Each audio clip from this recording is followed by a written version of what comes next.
So I have 4 kids now, and 4 children, and they're all teenagers now, all teenagers, aged between 15 and 20. It's a great age group, and I heard that, you know what, this generation of teenagers are going to be the first in living memory to be poorer than their parents. And I don't know about you, I find that hugely comforting.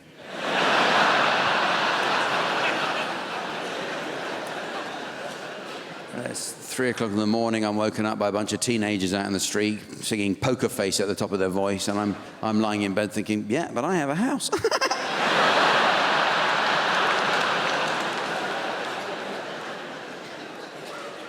My kids are aged between like 15. I have 2 boys who are twins, age 15, and my daughters are like 18 and 20. So I've had a lot of experience over the last few years dealing with this age group. And my experience tells me that adolescence basically is actually a form of mental illness. That's all it is. The only way of explaining it. It's a form of mental illness. There's no telling exactly when it's going to strike. You just know it will sooner or later. And your child could go up to bed one night as a child and come down the next day, they just turn into this. One symptom to look out for is they like to be horizontal as much of the time as possible. They'll be horizontal in bed all night long, and then they'll slide down the stairs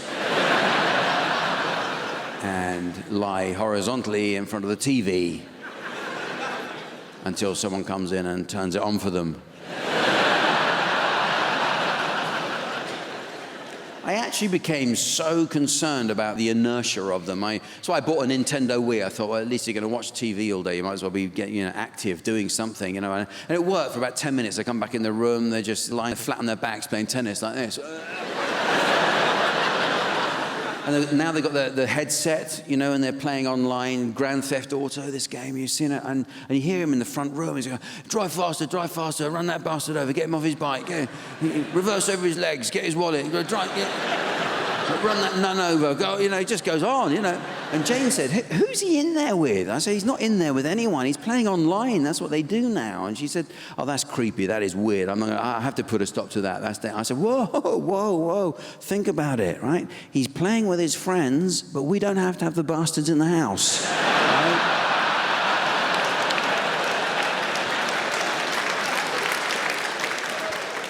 This is a win-win situation. No telling when it's going to strike, and I know that with one of my sons, I can tell almost specifically the day.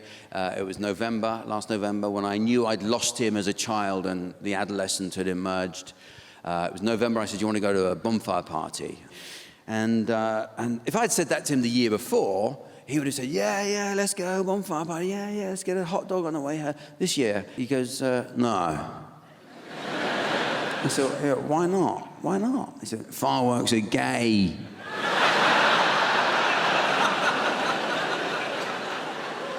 What are you talking about? Well, I was really shocked by that. And I wasn't going to let him get away with that either. I had to sort of say something about that, pick him up on that. But, I said, come on, don't use that word in that way. You know what? Gay is an incredibly important word, because gay people put up with prejudice and bigotry and ignorance and stereotyping all through their lives. It doesn't make it any easier. Someone like you, who should know better, commandeers the word and turns it into an insult. So please, don't let me hear you use that word like that here again. How do you think your godfather, Clarence, would feel if he heard you talking like that? Huh?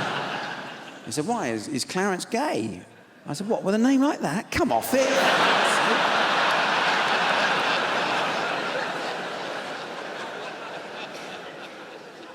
So you got to teach them, And they're hungry all the times. Another symptom to look out for: constantly hungry. They have to eat the whole time. I'm hungry. When's lunch? Is in 20 minutes. Can I have a sandwich to keep me going? I can't. Your average adolescent requires, 18, 19 bowls of Cocoa Pops a day just to keep them going, between meals. And that's a little routine you see every morning. Come downstairs, fill the bowl with Cocoa Pops right up to the brim every single morning, right to the brim. Then in goes the milk everywhere. Every single bloody morning. I'm just waiting for that adolescent eureka moment to occur, and it works it out. And they eat differently as well. They don't eat the same, because they have to eat the whole time. I mean, they're just growing and growing and growing. I mean, I have to buy them new shoes every 3 weeks or something. I've got my son, he's 50, older than me. He's taller than me now. Not actually older, that would be weird. Yeah. He would have turned into my dad, and I can't even cope with thinking about that. He's taller than me, and right up there. He never understood why, on one occasion, I bought him the most expensive pair of trainers in the shop. I mean, he just didn't get it. I knew in 3 weeks' time they'd be mine. So, oh, thanks, Dad. They're great. Yeah, enjoy, sucker. Yeah, and they eat differently. I mean, this is something that happens. You notice that they don't really want to sit at the table anymore. They just open the fridge and eat whatever they can reach. I'm going out in a minute. They love it. They've got a little shelf there. You can put their phone, keep texting.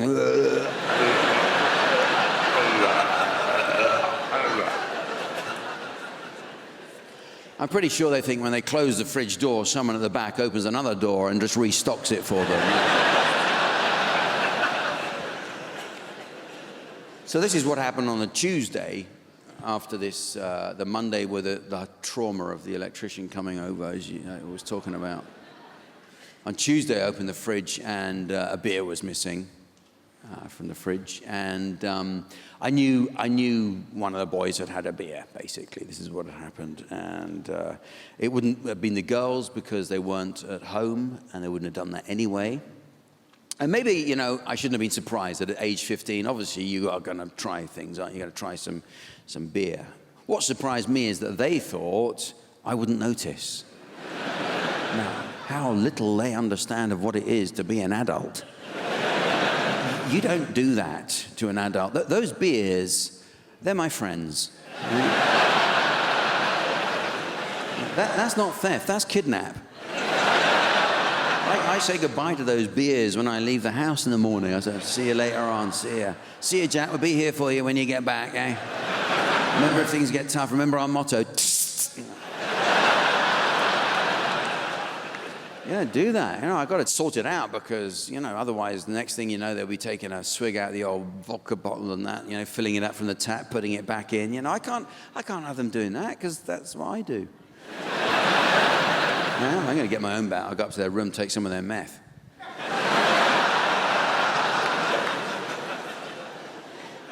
You know what? I should have seen it coming, though. I should have seen it coming because last September, I went to a family wedding in Cornwall, and I noticed, they're 14 years old then, I saw my son with a pint of beer in his hand.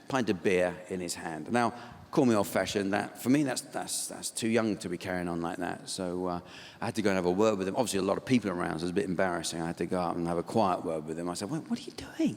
What are you doing? A beer. You're meant to be driving us back.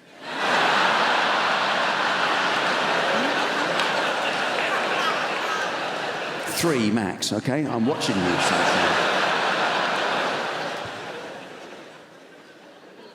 Like I say, wouldn't have been the girls, because the girls are more class than that. I found my experience with the girls is that they've never asked me for money. The girls never once asked me for money, not directly anyway. They have more style than that, much more style.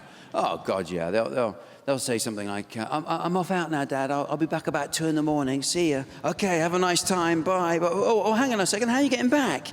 Oh.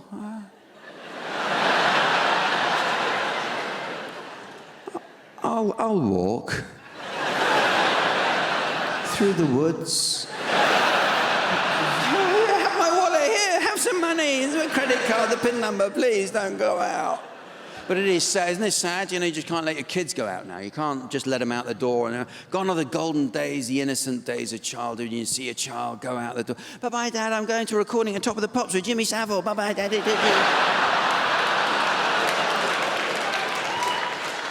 Goodbye, my dear. Have a lovely time. I should be at home watching It's a Knockout. Aren't we lucky to live in the 70s?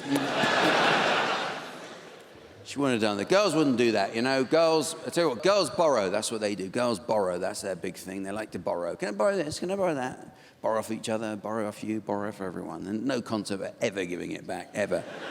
No, I remember with one of my girls, she went off to her first festival a couple of years ago, yeah? Went to Reading Festival she went to. And she said, Dad, I'm going to the festival. Can I borrow the family tent, please? I said, yeah, absolutely. You're going to a festival. You need a tent. Off you go. Yeah, she takes the tent. I said, take the backpack as well, and you're sorted, aren't you? All sorted. Off she goes. I pick her up from the station 4 days later. It's all covered in mud, you know. She had a good time. There's no tent.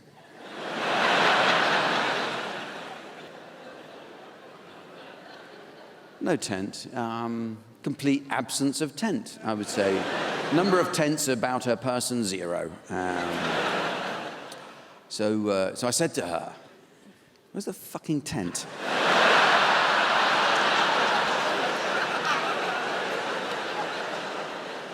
Obviously, I didn't say exactly that, you know. I said, where's the fucking family tent? And then I got, you know, then you hear these words and you know you're out. You don't count anymore in this one. I said, she said, well, what you don't get right, what you don't get. When you've heard those words, you're out of the business. You can't do. What you don't get right is on the last day, everyone was running around setting fire to the tents. Of course they were. How silly of me not to think of that. So you've enjoyed the festival, and why not round things off with arson?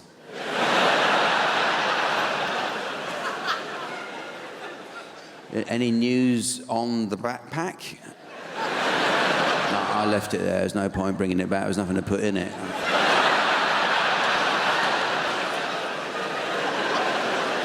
Yeah. Once again, your logic has defeated me.